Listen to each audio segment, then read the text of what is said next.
Shalom pemirsa CB Indonesia semua. Kita bertemu lagi dalam pembahasan buku Agama yang Bersinar. Buku ini diambil dari tulisannya Ellen G. White. Dan juga di dalam buku ini ditulis dalam bahasa yang jelas, sederhana, dan indah. Sifatnya memberi petunjuk kepada orang yang mau belajar, pengharapan sejati bagi semua orang, dan kegembiraan kepada orang yang larut dalam kesedihan, dan kelegaan kepada yang letih. Dan buku ini juga menyuguhkan kepada kita suatu cara yang lebih baik, mengungkapkan kepada kita suatu kehidupan yang lebih sederhana dan lebih manis.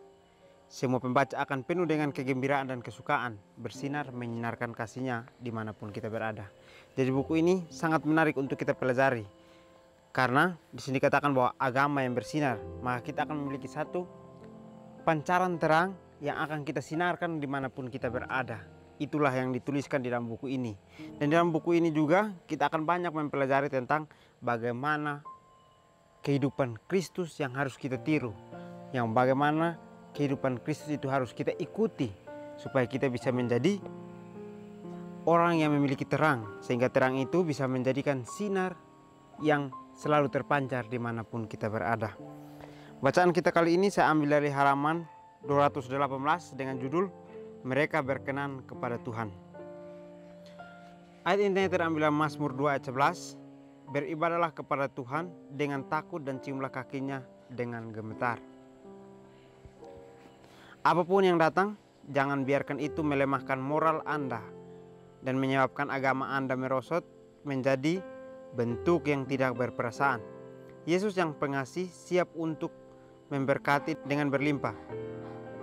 Tetapi kita perlu memperoleh pengalaman dalam iman, dalam doa yang sungguh-sungguh, dan dalam sukacita dalam kasih Tuhan. Akankah ada di antara kita yang ditimbang dengan neraca dan didapati ringan? Kita harus menjaga diri kita sendiri, memperhatikan bisikan yang paling tidak suci dari sifat alami kita. Jangan sampai kita menjadi pengkhianat terhadap tanggung jawab tinggi yang telah Tuhan berikan sebagai agen manusianya kepada kita. Testimony for the Church jilid 5 halaman 532. Baik, pelajaran kita sangat menarik. Dikatakan bahwa kita harus berkenan kepada Tuhan, atau bagaimana hidup kita harus selalu berlindung hanya kepada Tuhan. Di sini di dalam ayat inti juga mengatakan bahwa beribadahlah kepada Tuhan, atau kita sembahlah Tuhan dengan takut dan dengan kesungguh-sungguhan kita datang gemetar di hadapan hadiratnya. Inilah yang sangat menarik untuk kita pelajari di sini. Jadi kita semua diajarkan dalam agama yaitu adalah menyembah Tuhan. Tetapi penyembahan kita tentang Tuhan seringkali hanya membawa diri kita masuk kepada gereja itu saja. Tetapi di sini dikatakan bahwa kita harus beribadah kepada Dia dengan takut, atau kita percaya kepada Dia bahwa Tuhanlah yang menciptakan kita. Di saat kita datang, kita harus menghormatinya, dan juga kita harus sujud menyembahnya dengan sungguh-sungguh. Karena pada saat kita sujud menyembah dengan sungguh-sungguh, maka kita akan merasakan syukur yang begitu dalam yang kita terima dari Tuhan, sehingga kita ucapkan kepada Dia rasa syukur itu. Apapun yang datang, jangan biarkan itu melemahkan moral Anda. Jadi moral kita atau kerohanian kita pada saat kita menyembah Tuhan, berarti kita harus memiliki moral yang kuat, di mana kita harus bisa tetap berdiri teguh dengan apapun yang datang mengguncang kita. Kita tidak rubuh atau kita tidak terguncang karena apapun yang datang itu. Tapi kita harus siap bahwa menyebabkan agama merosot menjadi bentuk yang tidak berperasaan. Jadi pada saat kita goncang, berarti kita sedang membuat agama itu menjadi agama yang merosot, dan agama itu sudah tidak berperasaan lagi. Tetapi kita harus memiliki perasaan kita kepada Tuhan, bagaimana Tuhan menolong kita. Kita juga harus bisa berubah untuk lebih mengenal Dia lebih dalam.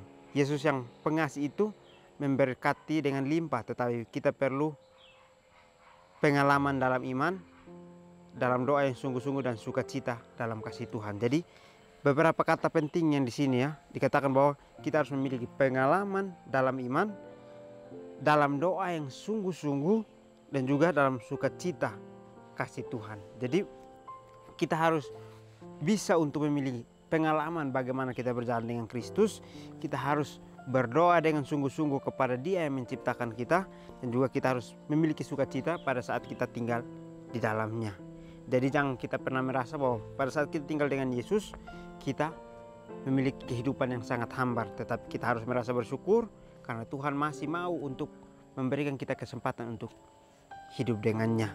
Jadi pada saat kita diberikan kesempatan ini, apakah kita gunakan kesempatan ini dengan sungguh-sungguh atau tidak? Karena akan ada di antara kita yang ditimbang dengan neraca dan didapati ringan. Jadi sangat menarik ya. Jadi kita sudah diberikan kesempatan. Bagaimana kita gunakan kesempatan itu supaya pada saat Tuhan datang kita ditimbang dengan neraca, maka kita didapati berat bukan ringan ya. Atau kita didapati setia dengan apa yang Tuhan sudah berikan dalam kehidupan kita. Jadi kita harus menjaga diri kita supaya kita tidak menjadi seorang yang pengkhianat, tetapi kita harus memiliki tanggung jawab tinggi terhadap Tuhan dan juga yang sebagai agennya manusia kepada kita. Jadi kita digunakan sebagai agennya untuk melayani, berarti kita sudah diberikan satu tanggung jawab yang harus kita tinggikan tanggung jawab itu. Penebus dunia tidak merancang bahwa warisan yang dibelinya harus hidup dan mati dalam dosa-dosa mereka. Kalau begitu, mengapa begitu sedikit yang dijangkau dan diselamatkan? Itu karena begitu banyak dari mereka yang mengaku Kristen bekerja di luar yang sama dengan orang yang murtad. Ribuan orang yang tidak mengenal Tuhan hari ini mungkin akan bersuka cita dalam kasih-Nya jika mereka yang mengaku melayani Dia mau bekerja seperti Kristus bekerja. Testimony for the Just jilid 6 halaman 273. Baik, jadi sangat menarik ya. Dikatakan di sini bahwa penebus dunia tidak merancang bahwa warisan yang dibelinya harus hidup dan mati dalam dosa-dosa mereka. Jadi Dia hanya datang untuk memberikan kita godaan pada saat kita jatuh. Dia tidak pernah memberikan kita hidup yang sesungguhnya dan mati yang sesungguhnya, tetapi Dia memberikan kita satu kecintaan diri saja yang kita dapatkan, sehingga kita mencintai diri kita tanpa kita memiliki perasaan lagi tentang Tuhan. Tetapi Tuhan mau di sini dikatakan bahwa kita harus memiliki satu iman yang teguh. Pada saat kita diguncang, kita tetap kuat. Kita juga diberikan satu pertanyaan, kalau begitu mengapa begitu sedikit yang dijangkau dan diselamatkan? Jadi kita berarti diberikan satu tanggung jawab yang sangat besar, yaitu kita harus bisa menjangkau orang dan juga bisa menyelamatkan orang dengan cara kita dijadikan sebagai agen Tuhan. Kita dijadikan sebagai seorang misionaris yang mau untuk melayani dimanapun kita ditempatkan. Kita harus siap untuk melayani tanpa memandang orang yang harus kita layani itu miskin, kaya, buta, ataupun yang tuli. Tetapi semuanya kita harus melayani tanpa kita memandang semuanya itu. Karena seringkali banyak orang yang mengaku Kristen bekerja di luar yang sama dengan orang murtad. Yang artinya adalah mengaku Kristen tetapi dirinya bekerja sama dengan orang yang murtad. Jadi artinya adalah orang Kristen, dia mengaku Kristen, tetapi dia melakukan sebagaimana orang dunia melakukan. Sehingga ucapan dia tentang Kristen itu menjadi satu kemerosotan atau satu kejatuhan yang membuat Tuhannya itu tercemar. Tetapi di sini dikatakan bahwa orang yang mau digunakan dirinya sebagai agen manusia Tuhan, berarti dia harus siap untuk mengatakan sesuatu yang sesuai dengan kehendak Tuhan. Jadi pada saat kita mengatakan Kristen, berarti kita sudah siap untuk menunjukkan akan karakter Kristen itu seperti apa. Ribuan orang yang tidak mengenal Tuhan hari ini mungkin akan bersuka cita dalam kasih-Nya jika mereka yang mengaku melayani Dia mau bekerja seperti Kristus bekerja. Jadi sangat menarik ya. Mungkin banyak orang yang belum mengenal Tuhan, tetapi pada saat orang yang datang menggunakan nama Tuhan, maka akan ada banyak orang yang rindu untuk mendengarnya, karena mereka mau mendengarkan cerita pengalamannya bagaimana pekerjaan dia seperti Kristus bekerja. Jadi mereka sangat senang untuk mendengarkan akan katanya seorang misionaris, seorang pelayanan. tetapi kehidupan kita akan menunjukkan apakah kita misionaris yang sesungguhnya atau kita pekerja Kristus yang sesungguhnya atau tidak. Kembali lagi akan terpancar. Mungkin pertama kali kita datang akan terlihat, oh kita pekerja atau kita sebagai orang Kristen. Tetapi berjalannya waktu, mungkin orang Kristen itu akan pudar pada saat kalau kita tidak melakukan sungguh-sungguhnya dengan Tuhan. Tetapi kalau kita melakukan sungguh-sungguhnya dengan Tuhan, maka cinta kita kepada Tuhan tidak akan pernah pudar.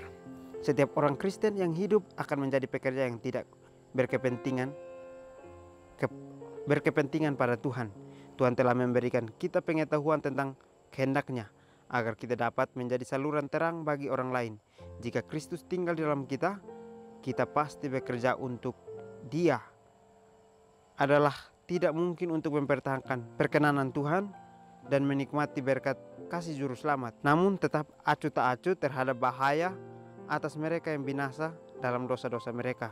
Dalam hal ini Bapakku dipermuliakan, yaitu jika kamu berbuah banyak, dan dengan demikian kamu adalah murid-muridku. Testimony for the Church judul 5 halaman 238. Baik, di akhir pelajaran kita sangat menarik.